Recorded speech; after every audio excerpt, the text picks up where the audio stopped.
It is not enough to see enlightenment as a mere possibility for yourself. Rather, you have to see yourself as already enlightened. And this does not mean that you undermine or spiritually bypass the very real experience of fear that you feel in your body in a particular moment, but that when we get down to brass tacks, all that spirituality is really about is mind training.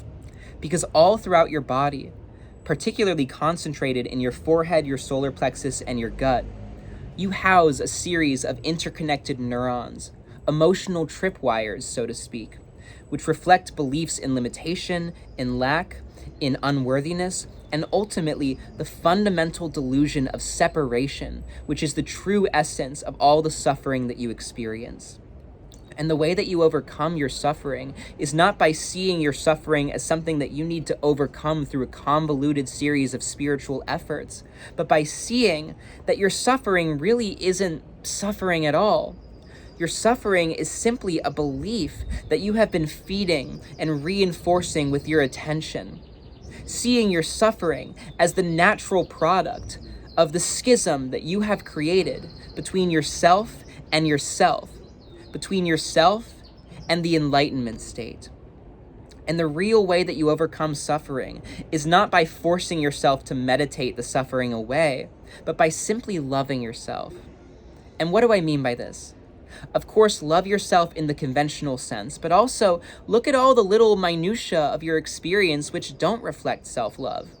For instance, in the morning, when you wake up and brush your teeth, are you retreating into your mind because you think that brushing your teeth is boring? Is the mundanity of that action so depressing that you watch a video about non-duality or whatever else to make yourself feel better? If so, are you really loving yourself in that moment? Or are you simply hiding from yourself?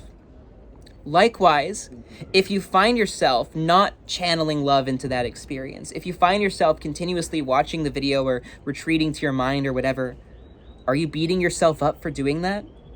Are you framing your life as a dichotomy between awareness and non-awareness, between being awake and being asleep?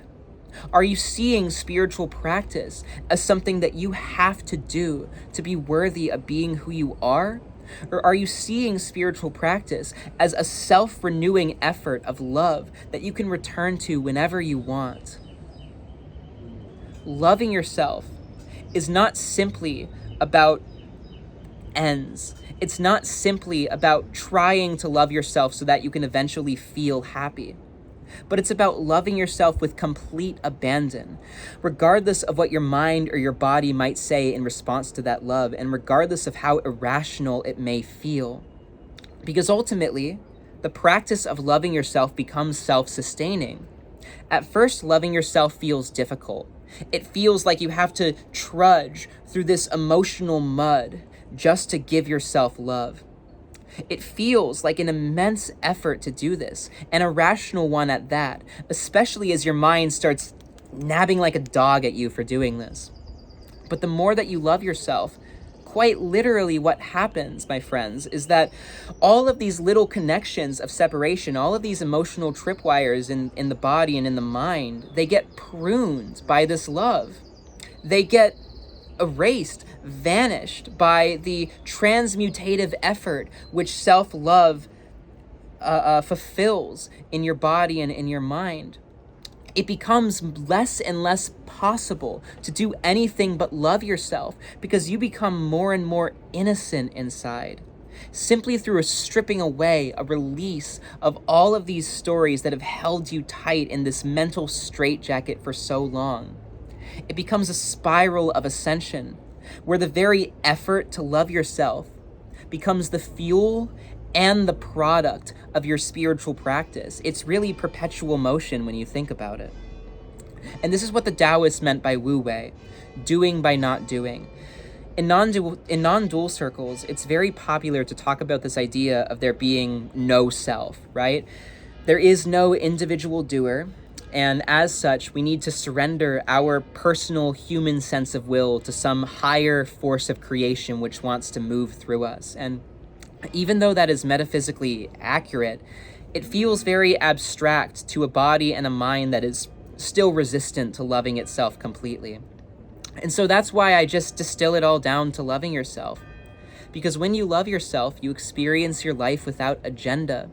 You experience your life without the constant need to grasp at circumstances, outcome, temporary states of mind, identities, and whatever else to feel complete. And so you start moving from silence, from peace. Every activity you engaged with is infused with this perfume of silence, with this perfect innocence that you start to understand more and more as your very identity. You are functioning through the world from a place of deep rest, doing by not doing. And you don't stop thinking. You don't stop being a human. You don't stop having feelings, but simply you see all of those feelings as being made of the same substance on clearer and clearer levels. And the more that this self-hate is cleared from the system, the more that you become a powerful force of creation. The force of creation wants to move through you and is always manifesting exactly what you need to experience in a given moment. And so the more that you are able to love yourself and see your life as worth loving and worth living, the more that that force of creation reflects deeper and deeper wants and priorities for yourself. This is the true meaning of manifestation, that the more you can love yourself, the more you simultaneously experience fulfillment that is not dependent on any particular outcome or experience, while at the same time experiencing the outcomes and experiences that you want to experience. It's such a wonderful paradox that to experience what you want, you need to give up this idea that it's possible to experience something that you don't want. When you love yourself, you accept yourself. And when you accept yourself, you set yourself free.